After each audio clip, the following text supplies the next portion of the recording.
Ano to, joint statement ng namin mag-asawa. So I will read partial and then my husband will also read the other half of the sworn statement. So kami si Pacifico F. Discaya II and Cesara Rowena Discaya, mag-asawang nasa tamang edad, parehong Pilipino.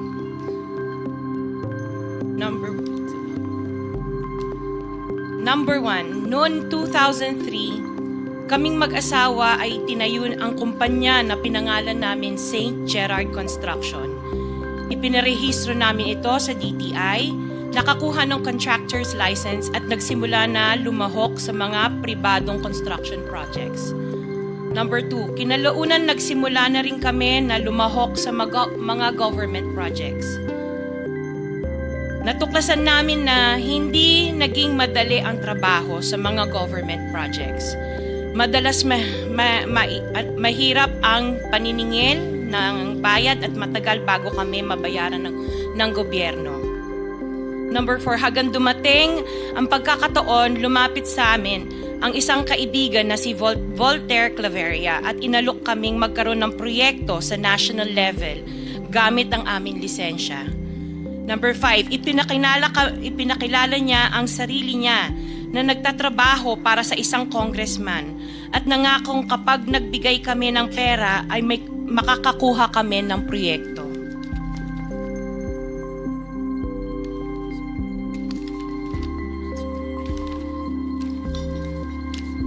Number 6, dahil wala kaming alam sa kalakaran sa pambansang proyekto sa gobyerno, nagtiwala kami at ibinigay ang lahat ng ipon naming mag-asawa.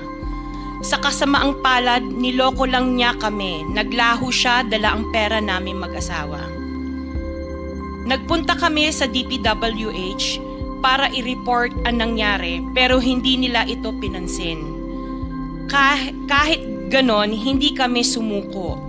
Gusto ko pa rin gawin ng tama ang negosyo, kaya patuloy kaming sumasali sa mga biddings sa gobyerno. Sa kalaunan, ang kumpanya namin ay nanalo sa mga bidding sa mga proyekto sa national government sa pamamagitan ng patas na bidding. Ibinuhos namin ang lahat ng aming pagsisikap para maipakita ang kakayahan ng aming kumpanya na mayroong maayos na paggagawa, dekalidad na resulta at natatapos sa tamang oras. Nagkaroon ng konting tagumpay ang St. Gerard Construction, kaya minabuti namin mag-asawa na mag-expand at bumuo ng ibang kumpanya tulad ng Alpha and Omega General Contractor and Development Corporation. Interjection, Mr. Chair. Nung nagsimula ang makilala ang St. Gerard Construction, dumating naman ang panibagong pagsubok. Unti-unti nagsilapitan ang mga district engineers at mga regional directors ng DPWH at mga chiefs of staff na mga mambabatas na nag-aalok ng mga proyektong sinasabi nilang pondo ng mambabatas. Noong una, sinubukan naming labanan ng mga ito sa pamamagitan ng pagre-report sa DPWH at pagpapadyaryo ng mga tiwaling kawani ng gobyerno. Subalit hindi sila natitinag sa mga ito. Sabi nila dapat tanggapin namin ang realidad na dapat kaming magbayad sa mga pambabatas kung gusto po namin magpatuloy na magkaroon ng project sa gobyerno. Kung hindi, binabala nila na matatanggal na sa listahan ang kumpanya namin at hindi na makakakuha ng kahit anong proyekto. Hindi namin ginusto kailanman na mapasama sa ganitong sistema, pero kailangan namin magpatuloy para sa pamilya at mga empleyado namin. Dahil sa aming paglaban sa mga tiwaling bidding, maraming beses naming naranasan na ma-disqualify ng Bids and Awards Committee ng DPWH na hawak ng mga mambabatas na nagpondo sa proyekto. Dahil naiipit na ang aming negosyo, lumulubog na kami sa lumalaking utang ng kumpanya at peligro sa buhay ng aming pamilya. Napilitan kaming makisama sa kalakaran kahit labag sa aming kalooban. Magandang umaga po, Mr. Chair at kagalang-galang na senators at miyembro ng Blue Ribbon Committee, lalong-lalo po kay Senator Rodante Marcoleta. Diretso na. Number 15, sorry po. 16, paulit-ulit kaming ginamit ng mga nasa pwesto sa sistemang ito. Wala kaming magawa dahil kung hindi kami makikisama, gagawa nila ng problema ang project na na-award sa amin sa pamamagitan ng mutual termination o pagkakaroon ng right-of-way problem na parehong nagdudulot ng hindi matuloy ang implementasyon ng mga proyekto. Matapos naming manalo sa mga bidding, may mga opisyal mula sa DPWs ang lumalapit sa amin para humingi at kumuha ng bahagi niya sa halaga ng proyekto. Ang hinihingi nilang porsyento ay hindi bababa sa 10% at umaabot pa sa 25% na naging kondisyon upang hindi maipit ang implementasyon ng kontrata. Ito ay binibigay namin sa kanila ng cash. Ang bawat transaksyon ay may karampatang voucher at ledger na nagsasaad ng mga araw at kung kailan nila ito natanggap. Ilan sa kanila ay sina Terence Calatrava, former Undersecretary of Office of the Presidential Assistant of the Visayas of the Philippines, Kong Roman Romulo of Pasig City, Kong Jojo Ang of Usmag Ilonggo Party List, Congressman Patrick Michael Vargas of Quezon City, Kong Juan Carlos Arjo Aitayde of Quezon City, Nicanor Nicky Briones of Aga Party List, Congressman Marcelino Marcy Teodoro of Marikina, Congressman Florida Robes of San Jose del Monte, Bulacan, Congressman Leandro Jesus Madroño of Romblon, Congressman Benjamin Benji Agarao Jr., Congressman Florencio Gabriel Bem Noel of Anwar Party List, Kong Leo de Ode Tariela of Occidental Mindoro, Congressman Reynan Arrogancia of Quezon Province, Kong Marvin Rillo of Quezon City, Kong Teodoro Haresco of Aklan, Kong Antonieta Yudela of Zamboanga Sibugay, Kong Dean Asisio of Caloocan, Kong Marivic Pilar of Quezon City. 21. Mayroon ding mga kinatawan ng ilang politiko na nakikipagtakbo sa amin upang manghingi ng porsyento kapalit ng mga porsyento ng mga proyekto. Ang mga porsyentong ito ay 25% ay ipinipilit sa amin bilang karaniwang kalakaran na wala akong kakainang tanggihan.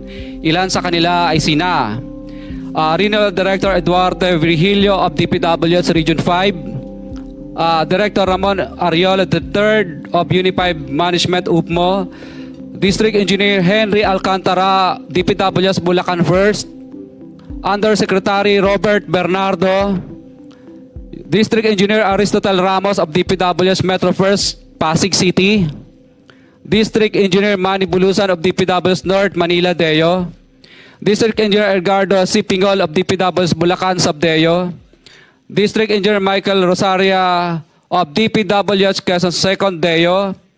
Karamihan sa mga kawani ng DPWs na nabanggit sa itaas ay paulit-ulit na binabanggit ang delivery ng pera ay para sa kay Saldico na dapat at least 25%. Si Kong Marvin Rillo naman ay ilang beses na binabanggit ang pangalan ni Speaker Martin Romualdez bilang kanyang malapit na kaibigan. 25. Sa tuwing umiinom kami sa Wine Story, sa BGC at sa Shangri-La Mall, sinasabi pa ni Kong Rillo na lahat ng kanyang request para sa pondo ay galing pa mismo sa unprogrammed funds at insertion na inaaprubahan ni Speaker. Ang tao ni Marvin Rillo na si Bogs Magalong ang pumupunta sa amin para kunin ang pera sa aming opisina o sa Wine Story. Si Kong Jojo Ang naman lagi ring binabanggit sa lahat ng project sa kanya ay papondo ni Speaker at ni Saldico. Mataas ang hinihingi sa project, dagdag pa niya, hindi naman lahat ng pera ay para sa kanya kundi para kay Speaker at kay Saldico. Sa lungsod ng Pasig naman, lumapit sa akin ang DPW's project engineer na si Angelita Garucha para kolektahin ang parte ni Kong Roman Romulo sa flood control projects noong 2022. 28, number 28. Pagdating ng 2025, si District Engineer Aristotle Ramos ang sumunod na nagpakilala na bagman ni Kong Roman Romulo kung saan 30% ang kanyang hiningi ay para kay Kong Roman Romulo. Sinabihan ko kay D.E. Ramos na masyado namang mataas, ngunit sinabi niya na walang magagawa dito dahil pondo ito galing sa unprogrammed funds at insertion galing sa taas. Sa ilang pagkakataon, ang mga politiko na personal na inabutan ng halaga ayon sa hinihingi nilang porsyento mula sa proyekto. Ang pagbabayad na ito ay hindi naman kagustuhan kundi isang hakbang na ginawa namin dahil sa matinding panggigipit. Ilan sa kanila ay sina Kong Antonieta Yudela kasama ang kanyang asawa, Kong Marvin Rillo of Quezon City, Kong Nikki Briones of Aga Party List, Arturo N. Atayde, ama ni Kong Arjo Atayde, Kong Florencio Gabriel Bem Noel of Anwaray Party List, Kong Eliandro Jesus Madroño of Romblon, Kong Benjamin Benji Agarao Jr. Bagamat naging matinding pagsubok ang kabawasan ng pondo na nakalaan sa proyekto, pilit at matapat naming sinusunod ang bawat espesipikasyon na nakasaad sa Program of Works na nakasaad sa proyekto ng DPWH. Nakakasiguro kami na nagawa namin ng maayos at matapat ang bahagi o phase ng proyekto na na-award sa amin. Sa katunayan, hindi kami mababayaran ng DPWH kung hindi ito dumaan at pumasa sa maraming material testing na naaayon sa design ng DPWH. Ina-assess at ini-inspect ng DPWH ang bawat proyekto base sa natapos na parte o accomplishment. Napilitan kami na i-absorb ang kabawasan na ito na nagdudulot ng maliit na kita o pagkalugi sa ilang projects. Para makabawi, dinadamihan na lang namin ang partisipasyon sa mga projects.